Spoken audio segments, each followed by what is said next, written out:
혹시 여러분들께서는 뜨거운 물과 차가운 물을 동시에 냉동실에 넣어본 적이 있으신가요? 차가운 물이 더 빨리 얼 거라는 예상과는 달리 놀랍게도 어느 특정한 조건과 상황에서는 뜨거운 물이 더 빨리 어는 걸 관찰할 수 있답니다.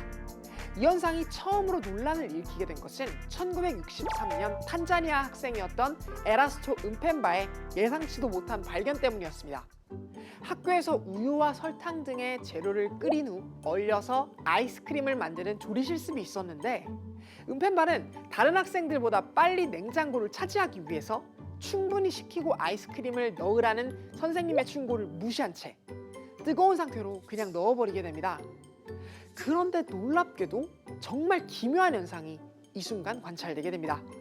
자신이 만든 아이스크림이 어떤 상태인지 몰래 엿보려고 열었던 냉장고 속에서 자신의 아이스크림이 자기보다 먼저 넣은 친구들의 아이스크림보다 더 빨리 얼어 있었던 것이죠. 기존의 상식을 엎어버린 이러한 기이한 현상을 은펜바는 항상 염두하던 상태로 고등학교에 진학하게 됩니다. 이후 이 고등학교의 강연을 위해 찾아온 데니스 오스본이라는 물리학자에게 자신의 잊을 수 없었던 이 경험을 질문하게 되었고, 이를 통해 오스본 박사와 은펜바는 이 현상에 관한 연구를 하게 되었고, 이때부터 은펜바 효과라는 이름이 붙게 된 것이랍니다. 사실 이 효과를 설명하는 것은 매우 어려운 지식을 필요로 해서 아직도 명쾌하게 답을 내릴 수 없다는 것이 잠정적인 결론입니다. 그럼에도 불구하고 이 효과에 대해 해석한 최근의 설명 방법 중 하나는 바로 복잡계 물리학적 접근입니다.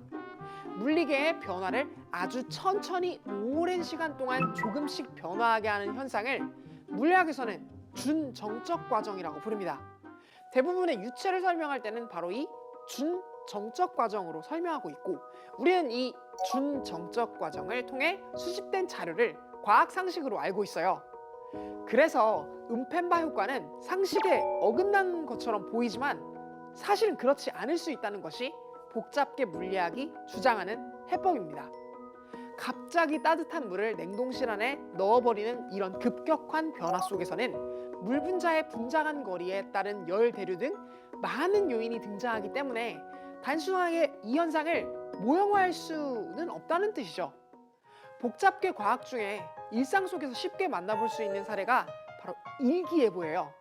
현대과학의 첨단 기술을 보유하고 있지만 아쉽게도 여전히 우리는 당장 내일의 날씨도 정확하게 예측할 수는 없어요. 이는 카오스 이론이라고 불리는 아주 작은 요인으로도 미래의 복잡계가 어떻게 진행할지 예측할 수 없다는 이론 때문이죠.